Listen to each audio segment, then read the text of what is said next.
Hello students, welcome to the class. So in this video, we are going to start with the next topic of PU1 chemistry, that is states of matter.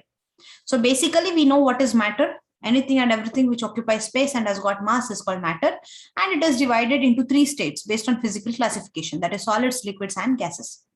And there are two more states, Bose-Einstein condensate and plasma state. Under chemical classification, it is being classified as pure substances and mixtures. That is all we know. Yeah. So here in this topic, what we are going to discuss is, we are going to discuss the forces acting between the particles, constituent particles in any matter. And then without giving much force on solids and liquids, we are going to discuss about gases and its properties and some laws governing the gaseous molecules. So starting with intermolecular forces. So what are these intermolecular forces? Intermolecular forces, they are being abbreviated as IMF, intermolecular forces. So these are the you can call them as attractive forces, or you can call them as repulsive forces. So the attractive or repulsive forces that arise between the molecules of a substance are called intermolecular forces. So those forces, attractive or repulsive forces, which arise between the molecules, intermolecular of a substance are called intermolecular forces. And these forces mediate the interactions between individual molecules. So there are interactions, how the molecule is particularly going to react with behave with another molecule. So these are the forces which describe that. Therefore, I can say intermolecular forces, they are responsible for most of the physical and chemical properties. Most of the physical and chemical properties of matter. Yes. So forces also exist between the molecules themselves, and these are collectively referred to as what? Intermolecular forces. So intermolecular forces, they are mainly responsible for physical characteristics of the substance. They are responsible for condensed state of the matter also. The particles making up, say, solids or liquids or gases, they are held by what? They are held by intermolecular forces. It might be solids, it might be liquids, it might be gases. They are being held by intermolecular forces. And these intermolecular forces, they affect the number of physical as well as chemical properties. Yes. Now, when this is so much of importance, this is having so much of importance, we need to study about the intermolecular forces first, right? Okay. So intermolecular forces are force of attraction or repulsion between the interacting particles, and they have permanent dipole moments. That means polarities are present, because dipole moment is what? It is the degree of polarity. This interaction is stronger in London forces but is weaker in ion-ion interactions. So these are the types of intermolecular forces. The attractive forces decrease with the increase in distance. Yes, as the distance increases, the forces decrease. Interaction energy is proportional to 1 by r raised to 6, where r is the distance between the polar molecules. Coming to the types of forces, the first forces is London forces, which are also called dispersion forces. Okay, so if you consider an intermolecular force is an attractive force, let me say here before going to this. So if I say intermolecular force is an attractive force between positive ion, positive component, which is the positive component, say protons, of one molecule, and negative components, which is the negative component of the other molecule, say electrons. Yes, various physical and chemical properties of the substance are dependent on this, on these forces. Okay, it might be the boiling point, it might be the melting point, whatever you consider. Yeah. So if you compare, for example, if you compare the boiling point of different substances, we can actually say the strength of intermolecular forces. See, if the two molecules are held very strongly, then to break the intermolecular force, I need to put more energy. Therefore, boiling point will be high. If the molecules are not held that strongly, then here comparably, I will put less energy. So I will say boiling point is comparatively less than this substance. Yes or no? So it is dependent on what? It is dependent on the intermolecular attractive force between the positive component of a molecule, that is proton, or you can say nucleus, and the negative component of the another molecule, that is our electron. And this is because heat absorbed by the substance at its boiling point is used to what? It is used to break the intermolecular forces and convert a solid substance into a liquid. Yes, only we say states of matter are interconvertible. Yes, you can convert solid to liquid, liquid to gas, gas to liquid, liquid to solid, depending upon variation of the temperature and pressures. Yes, in that the first intermolecular force is London force. It is which force? It is London force. Actually, it is called dispersion force. Why it is called London forces was being discovered so. Yes, dispersion forces, it operates for a shorter distance and it is the weakest force. Please do remember here, it operates for a shorter distance. This is basic information about dispersion forces and it is the weakest force among intermolecular forces. We'll discuss there are different types of intermolecular forces. Amongst those, this first one what we are discussing, that is dispersion force, is the weakest force. When does this force arise? See, when it arises due to movement of electrons. It arises due to movement of electrons. I'll just tell you how. Yes, the unequal distribution of electrons about the nucleus in an atom can induce some dipole in the atom. When another atom or molecule comes in contact with this induced dipole, it can be distorted. That leads to an electrostatic attraction between either atoms or molecules. Between either atoms or molecules. Understanding? So what happens is, sometimes in an atom, there might be uneven distribution of electrons. So unequal distribution of electrons means what? That is arising due to the movement of electrons. Therefore, what happens? There is some dipole, that means polarity created in the molecule. Can you see here? Some polarity is created in the molecule due to uneven distribution of electrons, or you can say due to movement of electrons, simply movement of electrons. So because of the movement of electrons, there is some dipole created in that molecule. This is the same molecule what I'm saying. So when the dipole is created and when some other atom which is not having any dipole, when it comes in contact with this, when it comes near to this dipole, what happens? This is called instantaneous dipole, because instantaneously at that time the dipole is created. So when any other atom comes, which is having almost zero polarity, when it comes near to this dipole, what is created? Charge is created in this molecule. Charge is created in this atom or molecular ion. This is called dispersion forces. So disturbance is created here. Polarity is created here. It leads to distortion. Distorted. It leads to electrostatic attraction between either atoms or molecules. And this force is called as dispersion forces. Yes, you can see symmetrical distribution of electrons, but due to movement of the electrons, what happens? Electrons are at one side and the positive charge is at the other. It creates what? It creates instantaneous dipole. And any other atom is coming near. See, atom 1, both are same. What happens when that atom comes near? This electrons will attract what? It will attract the nucleus and it will repel the electrons. Therefore, distortion is created here. Change in the shape, I call it as distortion. Distortion, that is dipole is created in atom 2. It was not any dipole molecule, but still dipole is created because of this atom 1. See, instantaneous dipole moment due to asymmetry. Induced dipole moment in a second atom. Induced, it is created. It is created. That is called dipole dispersion forces, which are also called as, they are also called as what? London forces. Then we have dipole-dipole interactions. Dipole means what? Already polarity is there in the molecule. Already polarity is there. When any other ion comes near to it, they will get attracted. They will get attracted. Simple example is NaCl. Yes, NaCl already polarity is there. Na plus Cl minus. When one more NaCl comes, NaCl minus of this will be attracted to Na plus. Yes, that is dipole-dipole. Between the two dipoles, there is attraction and this becomes stronger.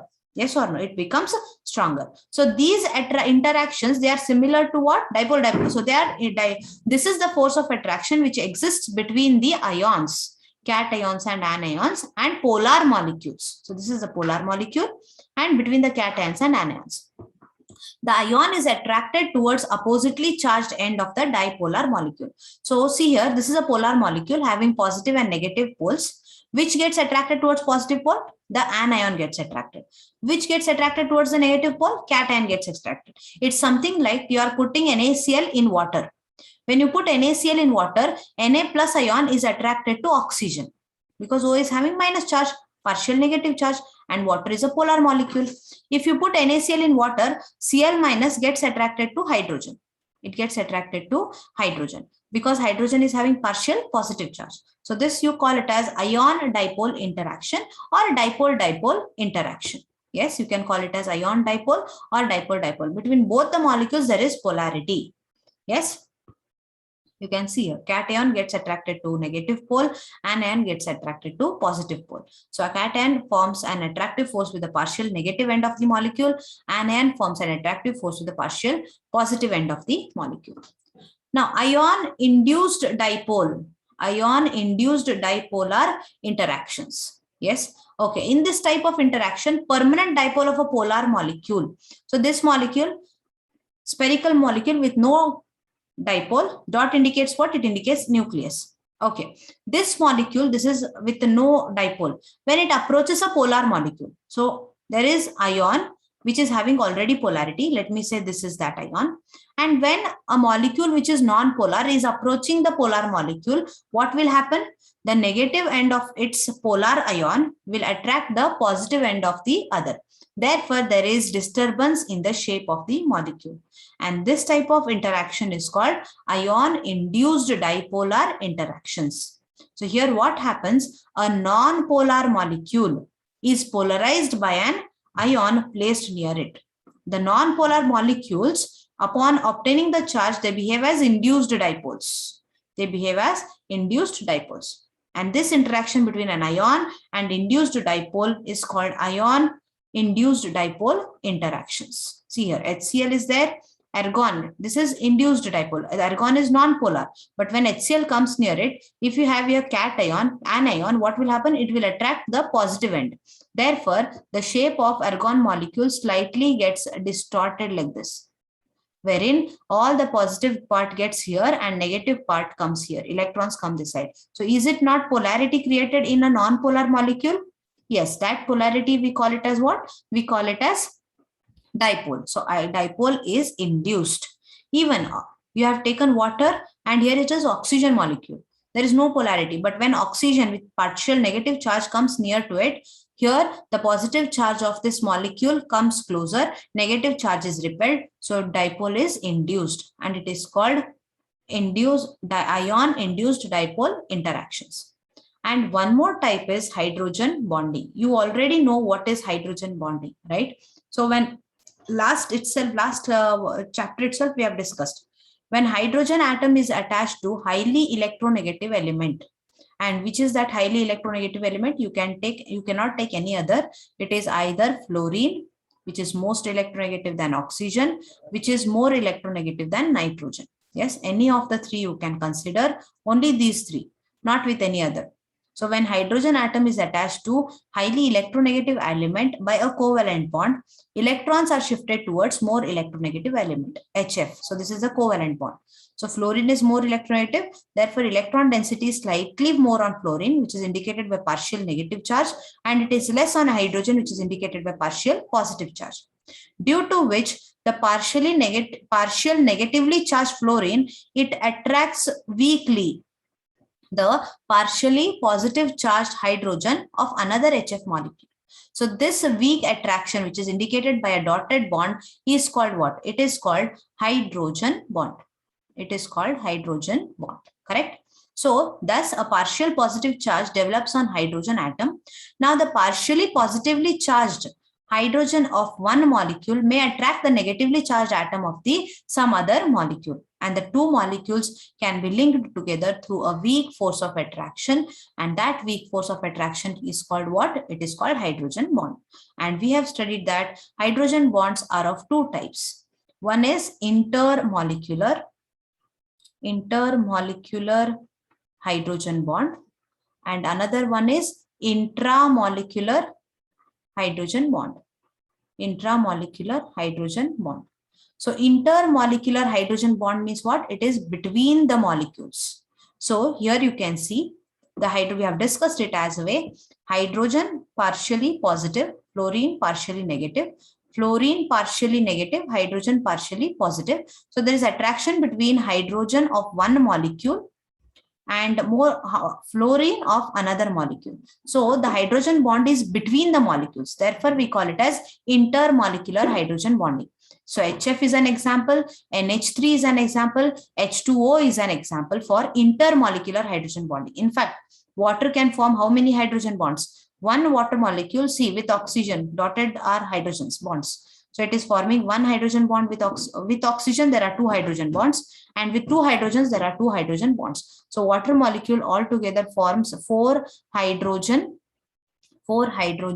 bonds. It forms altogether four hydrogen bonds. And hydrogen bond is weaker compared to covalent bond. You can see here.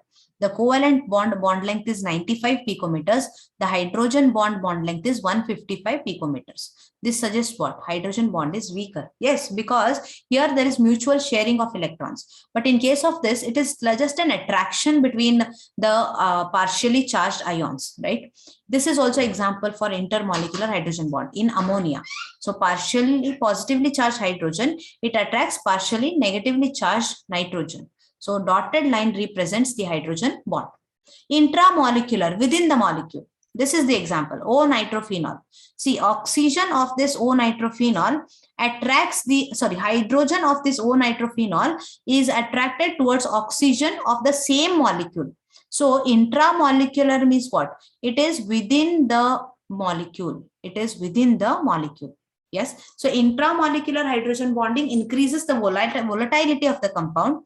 Whereas if you take p-nitrophenol, it is intermolecular. See, hydrogen of one molecule and oxygen of other. So it is intermolecular. Intermolecular hydrogen bonding leads to association of molecules. Association of molecules. And this hydrogen bonding, because of association or intramolecular hydrogen bonding, melting point, boiling point, all increases because you need more energy to break these bonds. Yes, and even solubility in most of the cases. Actually, polar compounds are soluble in water, but alcohol, being non-polar, is also soluble in water. The reason is the hydrogen of alcohol forms intermolecular hydrogen bonding with water, and therefore it dissolves in water. Yes, so these are all the significant characteristics of hydrogen bondings. Significant characteristics of hydrogen bonds. So this is all about the intermolecular forces. Now, the question is, okay, we understood. So these are the different, and it differs with the states of matter. The intermolecular forces acting also differ. Yes, if you consider solids, the intermolecular force of attraction are very strong. If you consider liquids, it is slightly weak. If you consider gases, they are still more weaker. Intermolecular force of attraction are very weak. Yes, so based on that, after understanding intermolecular forces, we need to understand what is thermal energy. What is thermal energy? Thermal refers to what? It refers to heat, something related to heat. Now, how this thermal energy is related to the intermolecular force of attraction, and in turn how it is related to the states of matter, we are going to understand now. Okay, so thermal energy, when we speak about thermal energy, what do we mean by thermal energy? Thermal stands for heat. Thermal stands for heat. So energy arising due to molecular motion of a body is known as thermal energy. Yes, energy arising due to molecular motion of a body is known as thermal energy. That means you know that particles of any matter, they are in constant vibration. They are in a constant state of vibration, right? They are always vibrating. So when they are always vibrating, solids are vibrating, liquids and gases are moving. So we say particles of any matter, they are in a constant state of motion. So the energy possessed by a body due to its motion there, the energy possessed by these molecules because of their motion is called what? Thermal energy. Yes, and it varies. Thermal energy is different for different physical states of matter. Since motion of the molecules is directly related to kinetic energy, and kinetic energy is directly proportional to what? Temperature. If you increase the temperature, the kinetic energy of the molecules increases, and therefore thermal energy of the molecules also increases. I'll give you a simple example. Here only we have.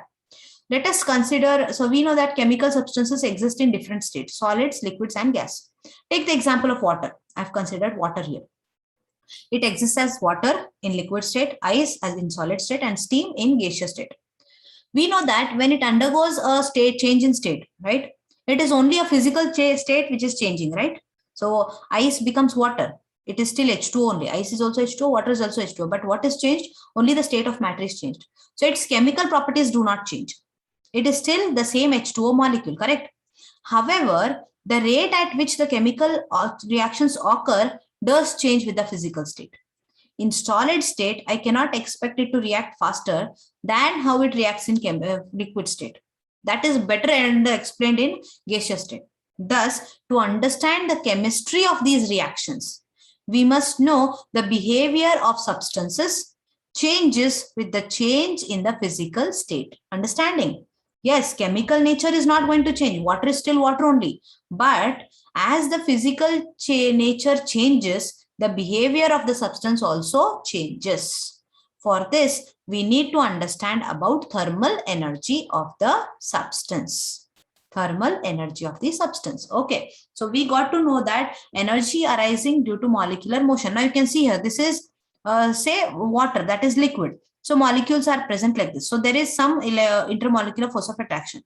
When you heat it, liquid is becoming what? It is becoming gas. And so here the intermolecular force of attraction are less, thermal energy is more. Correct? So when the thermal energy of the substance increases, what will happen? Particles will move faster. The particles will move faster, yes or no? Because thermal energy, motion of the molecules is related to what? Kinetic energy. Kinetic energy is directly proportional to what? It is proportional to temperature. You increase the temperature, kinetic energy of the molecules increases. Therefore, motion of the molecules increases. Therefore, thermal energy will increase. Do remember this.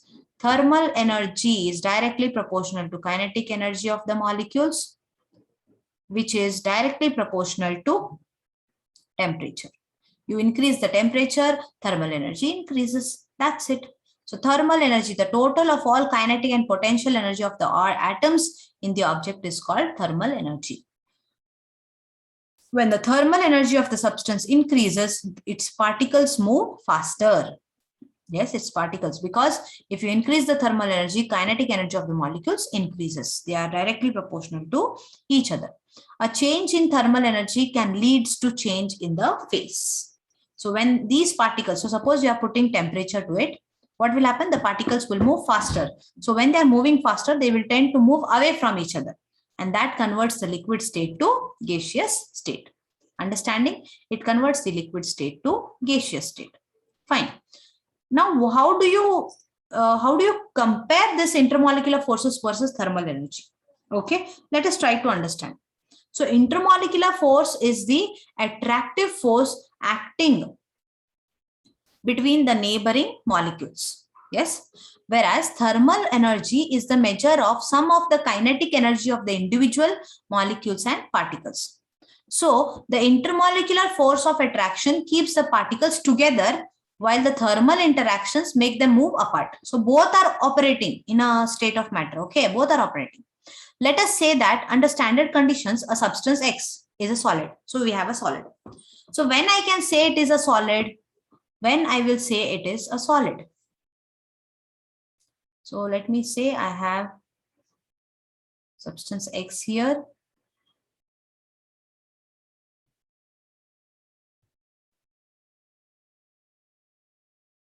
Then I will take it like this. Okay, so let me say this is substance X, which is solid. This, okay. So when I can say it is solid, we know the properties of solid. They are the particles, the constituent particles, whether it is molecules or ions or atoms, they are held very strongly. Okay. Okay, fine. So here, if I am saying this is a solid, at this stage, I know that there is a very less distance between the molecules. Let me say it is molecule. So when the distance is very less, the intermolecular forces of attraction are very high. So how much high? They are so high than the thermal energy of the individual particles. Understanding? So if the intermolecular forces of attraction are more than the thermal energy, that is energy possessed by these molecules when they are in motion, it is kinetic energy, right? Thus molecules will cling together and take up the solid state. So if the intermolecular force of attraction are very high, the molecules will remain together. They remain in solid state. They remain as rigid molecules. When this substance is converted to liquid, what will happen? The intermolecular force of attraction becomes slightly weak. Yes, there will be thermal energy. So intermolecular force of attraction and thermal energy are comparable here, I can say. I cannot say they are less also. Okay, so they are comparable. If I say the solid is converted to gas, so this is gas, let me say. How are the intermolecular force? The molecules are far from each other. So intermolecular force of attraction, they are less when you are comparing, and they are in the most state of motion. Therefore, they will be having high kinetic energy, and that is directly proportional to thermal energy. Therefore, when a substance is to be converted to its gaseous state, what will happen? The thermal energy will be very high compared to intermolecular forces of attraction. Therefore, intermolecular force of attraction in gases are weak than thermal energy. Therefore, we have this gaseous state of matter. Okay, we have this gaseous state of matter. Fine. So at this stage, the intermolecular forces dominate over the thermal energy of the particles. Thus, the molecules cling together and take up solid state.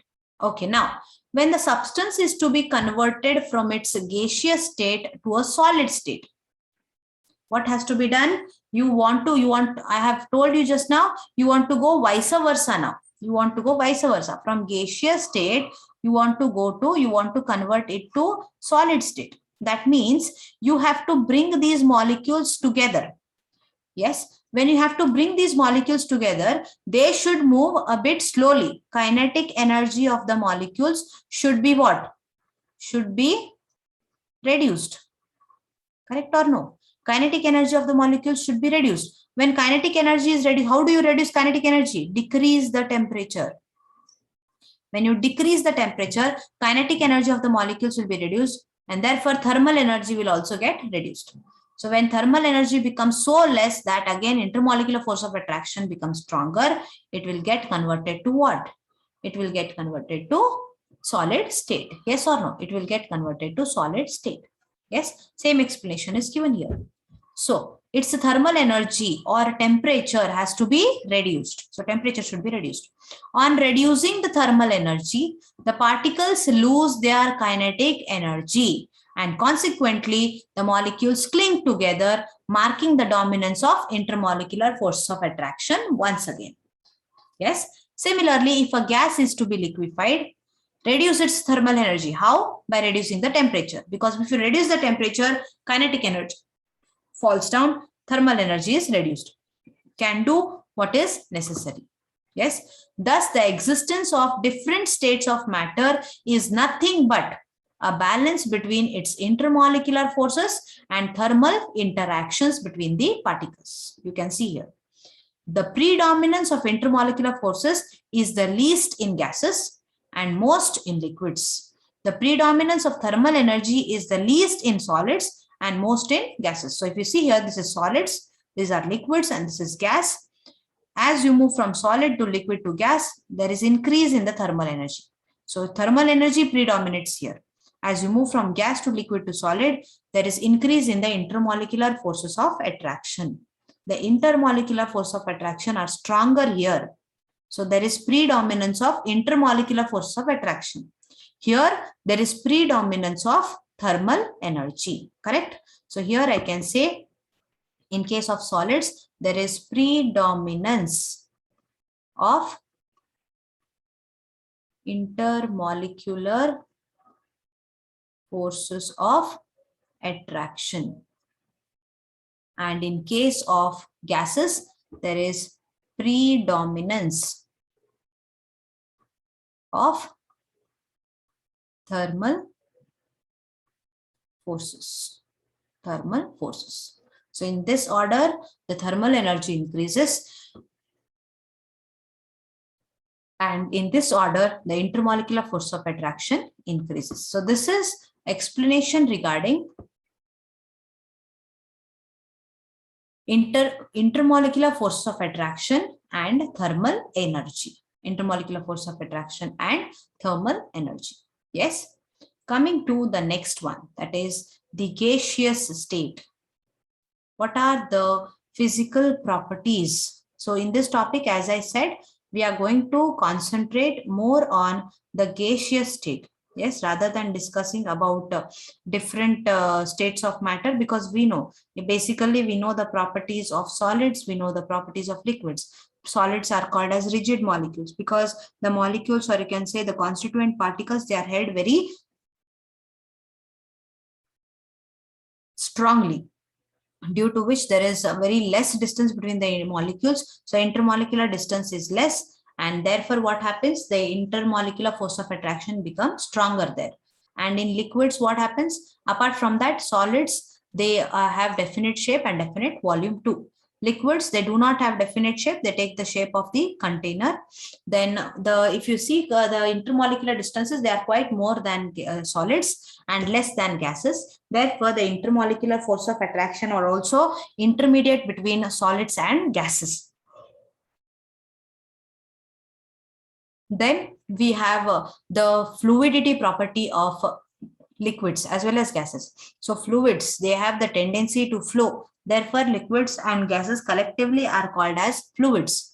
Apart from that, there is another property of liquids, to resist the flow. After some distance, the liquids stop the flow, they retard the flow, and that property is called viscosity. Yes, that is due to the most how much affinity a particular liquid is having to the surface on which it is flowing. Yes, that is one thing we can say. Then further, even liquids are quite compressible. Yes, by applying the pressure, you can compress liquids, but they also have less diffusion. They do not diffuse too much. Diffusion is there, but it is to a lower limit. In this topic, we are going to concentrate more about the gases. Yes, concentrate more about the gases. So now what are the general proper characteristics of gases? We already know. Gases neither have definite mass nor they have definite volume, right? They do not have definite mass. They do not have definite volume.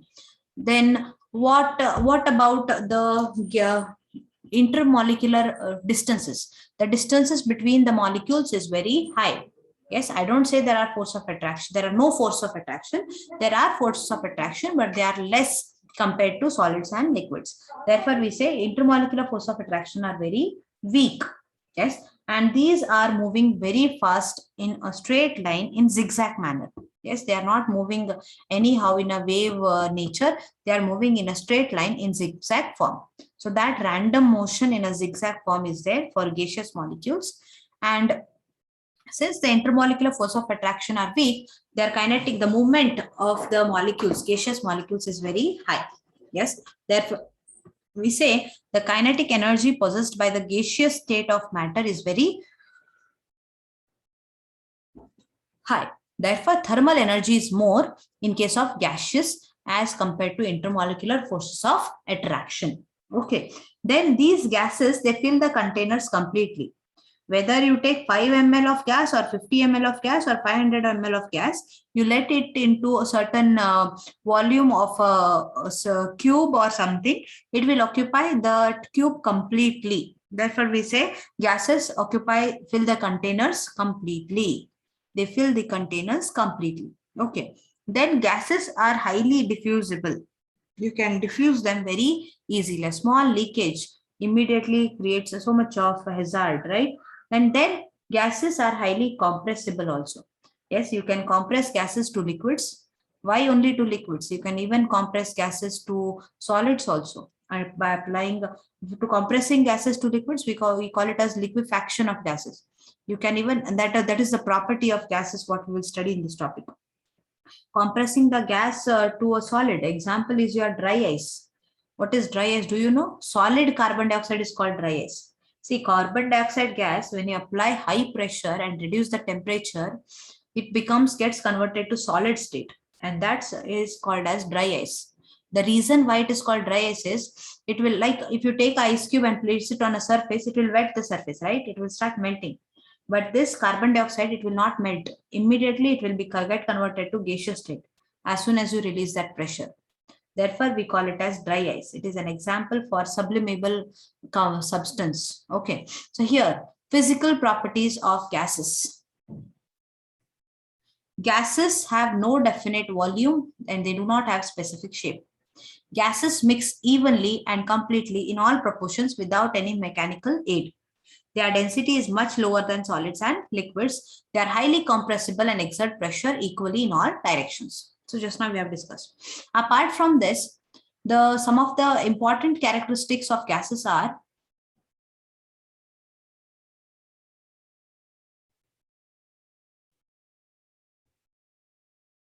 some of the important characteristics of gases are gases or their mixtures. They are homogeneous in composition.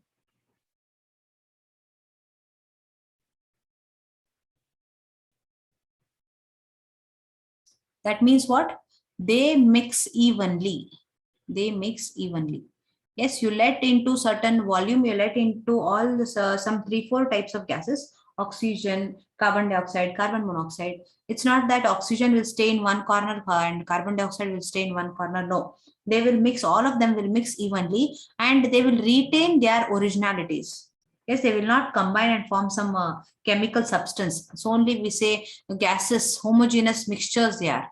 They will not combine, they will remain evenly and have their constituent properties. Gases have got very low density. Why? Because of intermolecular forces of attractions are very weak. We know that density is what, students? Density is mass by volume. So in a given volume, how are gas molecules? Their intermolecular distances are large. So say, hardly I have 2 or 3 molecules, right? So 3 molecules is going to account for how much mass, and volume is so much. Therefore, density of gases is less,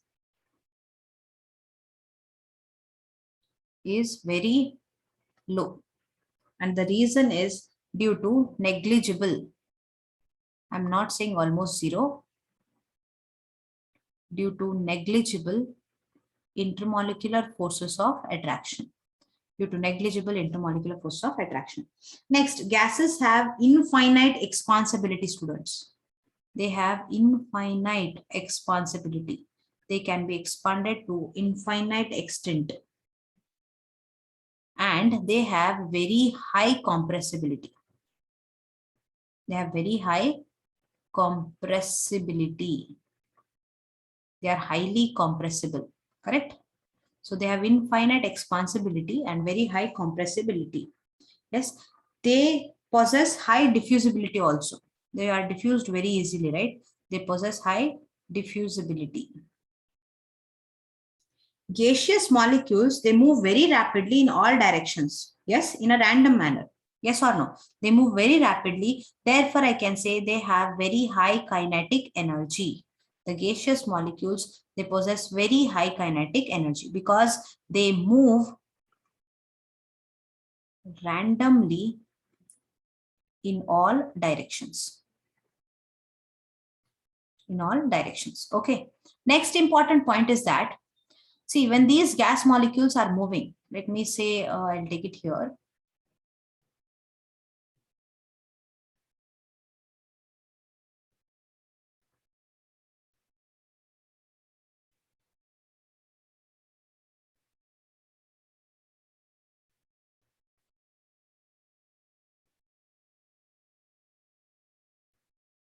Okay, let us consider these are the gas molecules. So gaseous molecules, when they are moving, we know that they have rapid movement. So it may so happen that this molecule may collide with this molecule. They may hit each other. Yes. So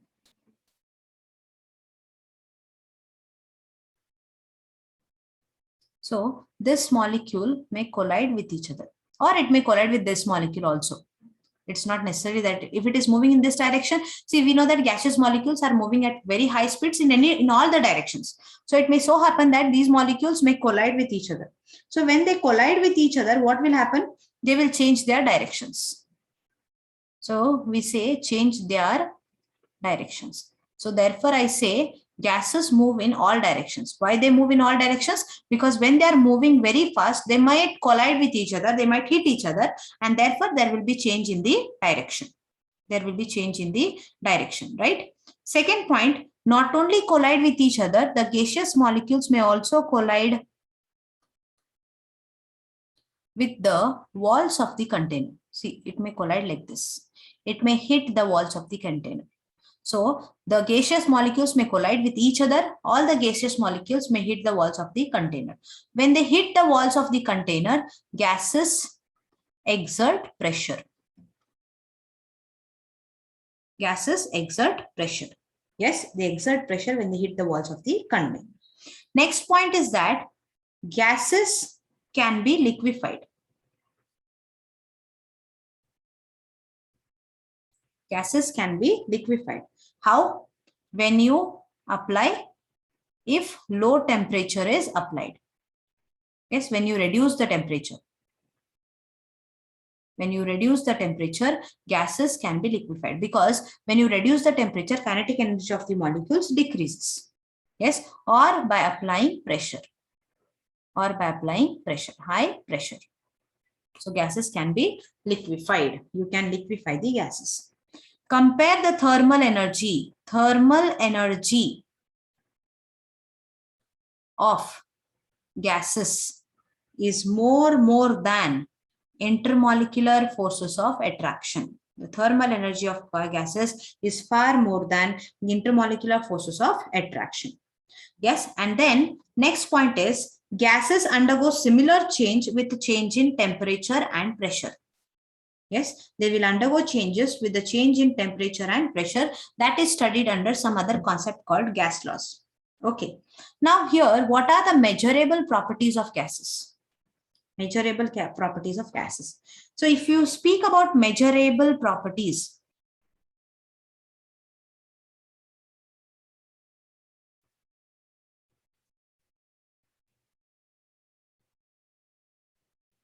these all things we must know so that we can proceed very properly with the next concepts, next important concepts. So when I speak about the measurable properties of gases, the characteristics of gases, they are described in fully terms of 4 parameters. And those are 4 measurable properties. Which are the 4 measurable properties? First one is volume of gas, denoted as V. The second property is pressure of gas, denoted as P. Third one is the temperature of gas, denoted as capital T. And last one is the very important amount of gas. Yes, denoted as N. And this amount of gas, it is measured in number of moles. It is measured in number of moles. So volume.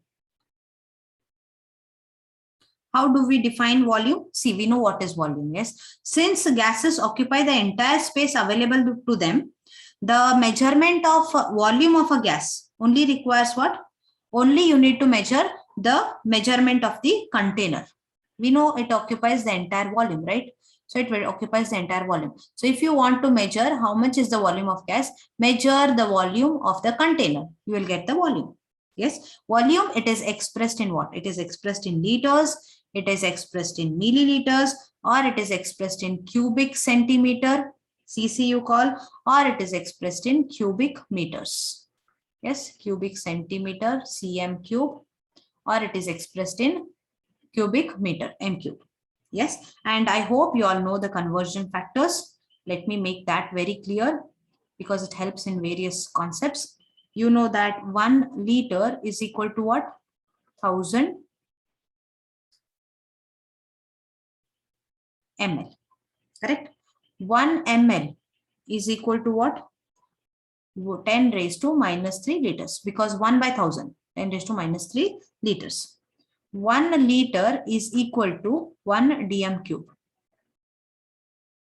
And that is equal to 10 raised to 3 cubic centimeter. The 1 dm cube is 10 raised to 3 cubic centimeter. Okay. Further, 1 cubic meter is equal to 10 raised to 3 dm cube. 1 cubic meter is equal to 10 raised to 3 dm cube. That is equal to, you know that 1 dm cube is 10 raised to 3 cubic centimeters.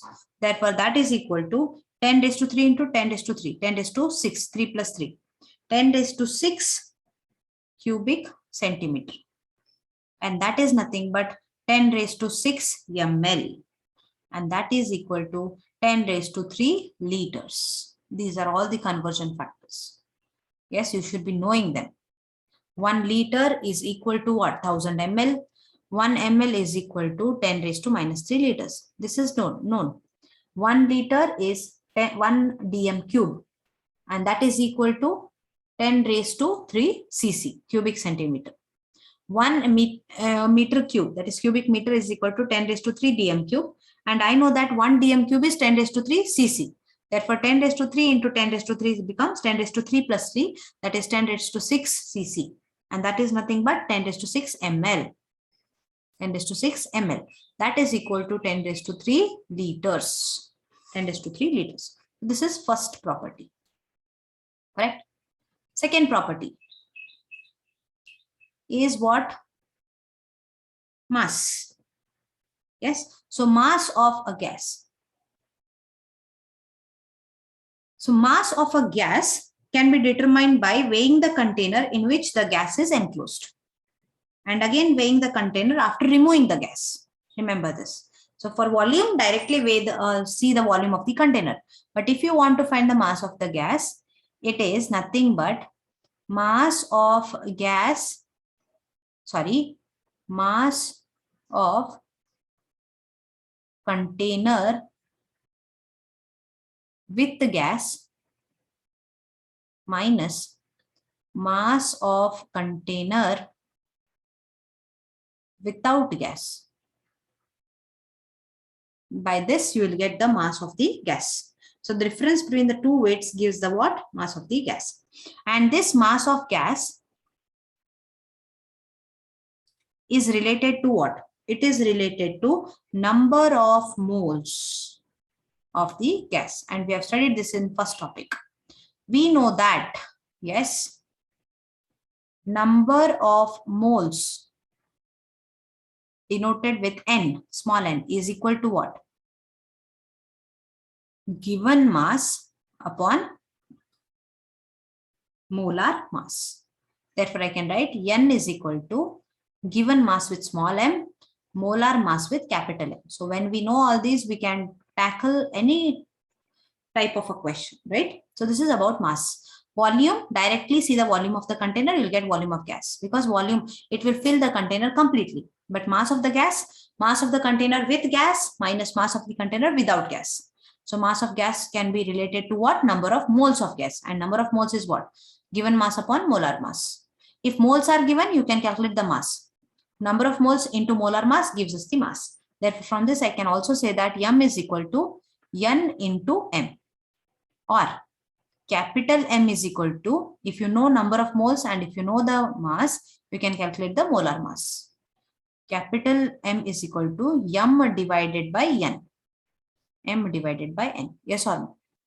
So this is how these are related. Next is temperature. Very important factor. Correct? Temperature. So gases expand on increasing the temperature. So only you see, when your mother is cooking something in the kitchen, yes, if it's a very favorite dish of yours, immediately, not even if it is not favorite also, if she's cooking anything in the kitchen, the smell of that particular food stuff comes to you, even if you are there in the study room also, right? If you are there in the living room also.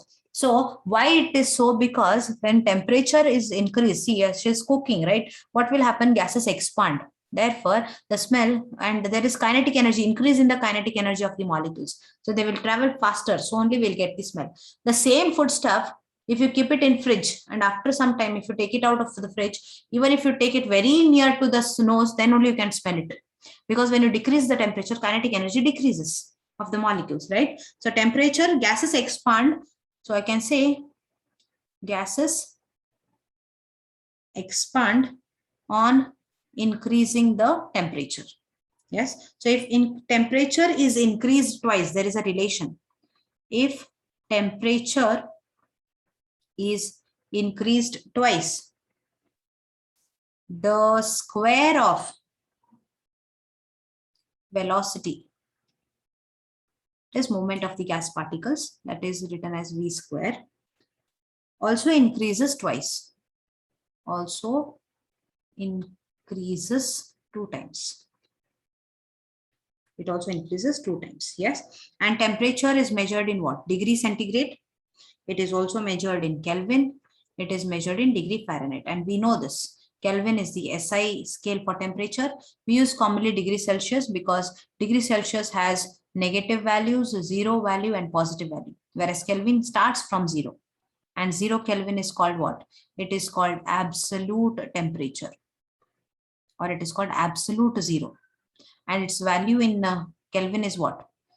Yes, it is minus 273.16 degrees Celsius, correct? Minus. So converting Kelvin to Celsius, negative, minus. Yes. So SI unit of temperature is Kelvin because that is having all positive values. Converting, we know. If you want to convert it to Kelvin, take degree Celsius, add 273. Vice versa. If you convert to degree Celsius, take Kelvin, subtract 273. So 0 Kelvin minus 273 gives me what? Minus 273. It is exactly 0.16, but it is taken to be 273. Fahrenheit also can be converted. So relationship between Fahrenheit, degree Fahrenheit and Celsius is degree Celsius upon 5. Kelvin it is, that is equal to degree Fahrenheit minus 32 by 9. By 9. Yes. So this is all about the temperature. Next is pressure, very important factor. So temperature and pressure play a very important role in when we discuss about the properties of gases. Pressure of a gas is what? It is force exerted by the gas per unit area on the walls of the container of the gas. Therefore, I can say pressure. See, when gases hit the walls of the container, they exert pressure. Therefore, pressure is what? Pressure is force exerted by gas molecules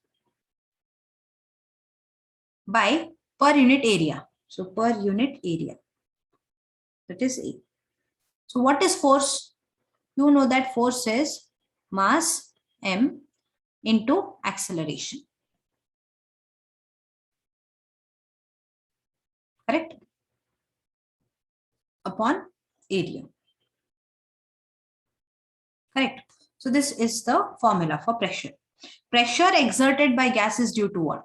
The pressure exerted by gas is due to, please do remember this, kinetic energy of the molecules. Yes, and kinetic energy is what? Half mv square. So kinetic energy, how it is related? Kinetic energy increases as temperature is increased. Therefore, can I say pressure of a gas is directly related to temperature? Because when you increase the temperature, kinetic energy increases, and pressure is exerted by the gas due to the kinetic energy of the molecules. Due to the kinetic energy of the molecules, right? Okay. Then this pressure of a pure gas, it is measured by manometer. It is measured by manometer. While if you have a mixture of gases, so pure gas pressure, so not pure gas, pressure of pure gas, it is measured by manometer, whereas pressure of mixture of gases, you might have come across this particular instrument, it is measured by barometer. Commonly, two types of manometers are used. One is open end manometer.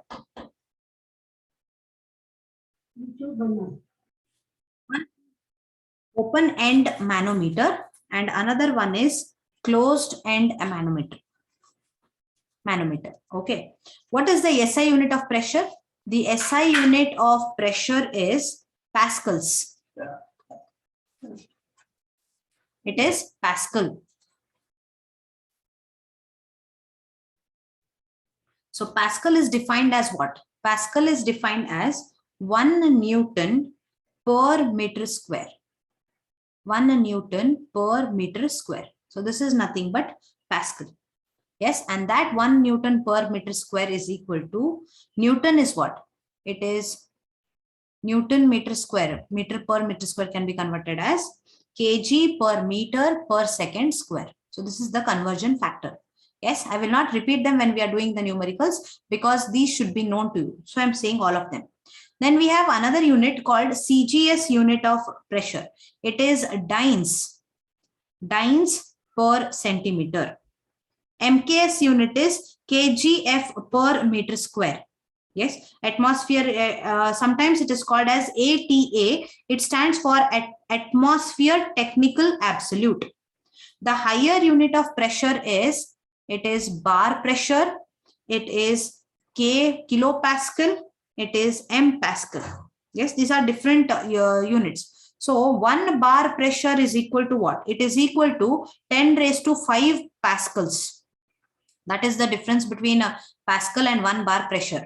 1 bar pressure is 10 raised to 5 pascals. You can write it as 10 raised to 5 Newton per meter square. Yes, or it can be also written as 100 K Newton per meter square or 100 kilopascals. This can be written like this also. Apart from this, I can help you all out in understanding the different units. Yeah.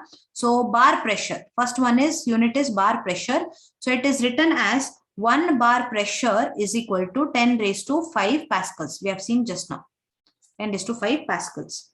Atmosphere pressure we have, it is written as like this, ATM, atmosphere pressure.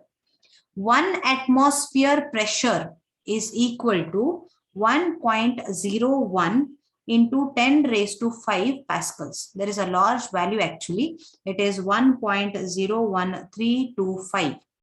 Yes, into 10 raised to 5 pascals. Almost bar pressure, atmospheric pressure, and this pascal is almost same. There is slight difference. See, bar pressure is 10 raised to 5 pascal. Atmospheric pressure and bar pressure are almost same. 1.01 into 10 raised to 5 pascals. Yes. Then we have pressure measurement in torr also. So torr pressure is what? 1 torr is equal to, it is 133.32 pascals.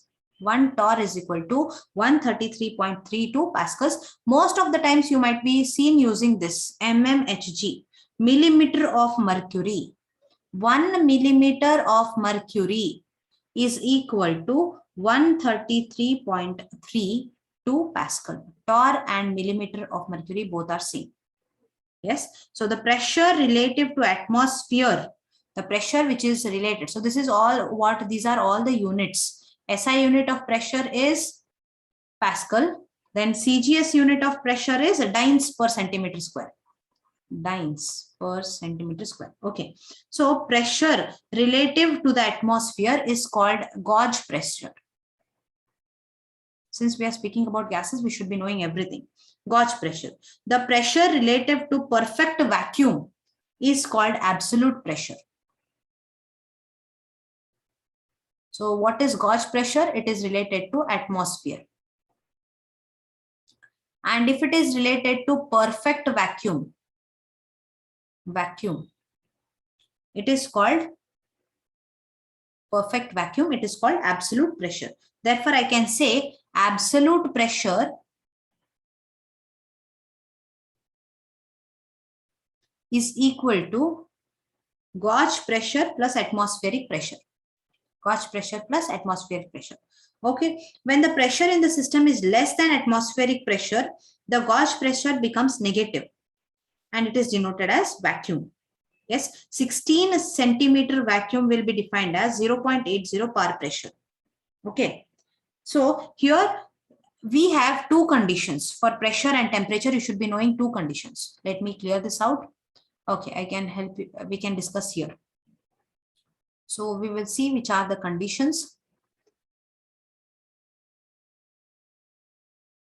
Okay, I'll take it like this.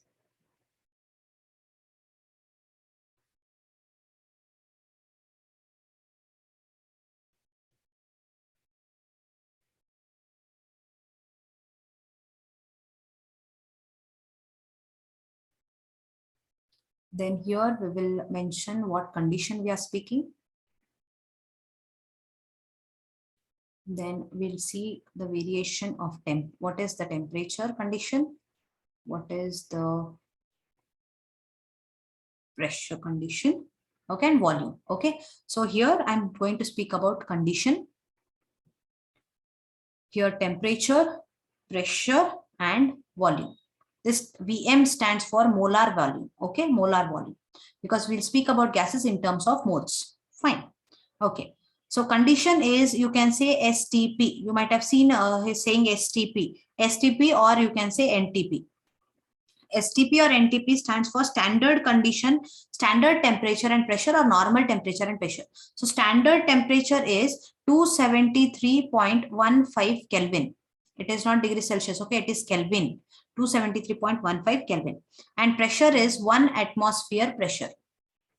Pressure is 1 atmosphere. Okay. Volume is 22.414 liters. Molar volume. 22.414 liters.